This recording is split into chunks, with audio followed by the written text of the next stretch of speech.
Appel aux jeunes, numéro 308. Voir le film de ma vie? Des caméras.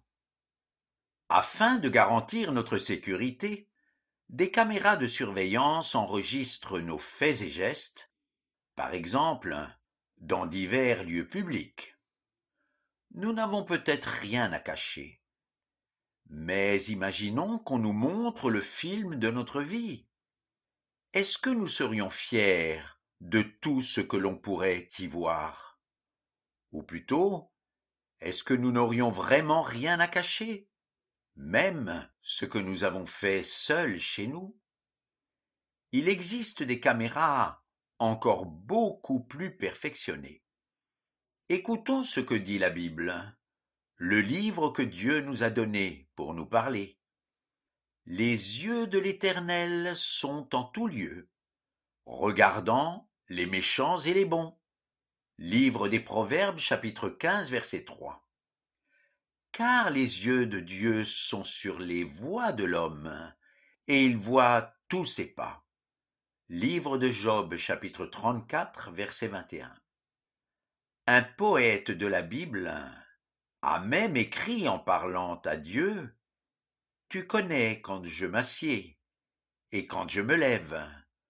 Tu discernes de loin ma pensée. » Psaume 139, verset 2. En fait, Dieu voit tout et enregistre tout, nos actes comme nos pensées. Que prouvent ces enregistrements? Les vidéos peuvent parfois servir de preuve pour accuser ou innocenter une personne. Et si la personne est coupable, elle doit payer pour ce qu'elle a fait.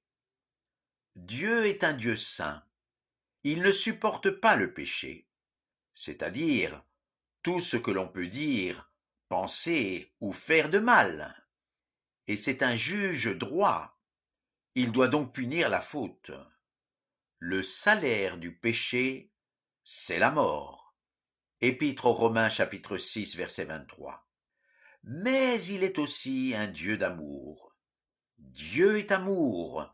Première épître de Jean chapitre 4 verset 8. Alors comment concilier sa justice et son amour? Dieu a trouvé le moyen. Il a envoyé son Fils unique, seul juste, et il lui a fait porter à notre place le châtiment de nos péchés. Dieu a envoyé son Fils unique dans le monde afin que nous vivions par lui. En ceci est l'amour, non en ce que nous ayons aimé Dieu, mais en ce que lui nous aima, et qu'il envoya son Fils pour être la propitiation pour nos péchés. Première épître de Jean chapitre 4, versets 9 et 10. Propitiation veut dire l'œuvre qui rend Dieu propice, favorable à l'homme. Alors, que reste-t-il à faire? Rien. Jésus a déjà tout payé. Peut-être trouves-tu que cela ne coûte pas grand-chose, mais as-tu pensé au prix que cela a coûté à Jésus? Mourir dans des souffrances terribles, subir la peine de chacun de nos péchés, être abandonné de Dieu pour des choses dont il n'était pas coupable. Et le prix que cela a coûté à Dieu? Frapper son Fils unique, sans aucun péché, à la place de personnes coupables, à ma place, à ta place. Dieu dit: reviens, je ne ferai pas peser sur vous un visage irrité, car je suis bon. Seulement, reconnais ton iniquité. Livre de Jérémie chapitre 3 versets 12 et 13.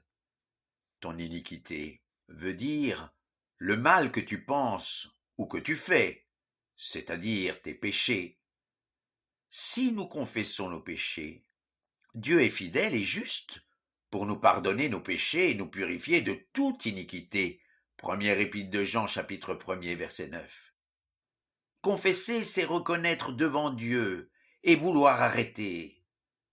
Dieu assure alors: c'est moi qui efface tes transgressions, à cause de moi-même, et je ne me souviendrai pas de tes péchés. Livre d'Ésaïe, chapitre 43, verset 25. Dieu efface toutes les vidéos. Quelle impression de légèreté on ressent quand tout est pardonné. Et toi, qui as déjà été pardonné, peut-être que le souvenir de certaines choses te poursuit encore. Alors n'oublie pas le prix que Jésus a déjà payé. C'est inutile et impossible de le payer une deuxième fois. Peut-être te rends-tu compte que le film de ta vie continue à tourner, qu'il y a des épisodes bien sombres et que tu fais encore le mal. N'oublie pas, le sang de Jésus-Christ nous purifie de tout péché. Première épître de Jean chapitre 1er verset 7. Alors confesse chaque nouveau péché qu'il t'arrive de faire encore, puis, oubliant les choses qui sont derrière, et tendant avec effort vers celles qui sont devant, cours droit au but. Épître aux Philippiens chapitre 3 verset 14. Pour moi, vivre c'est Christ. Épître aux Philippiens chapitre 1er verset 21.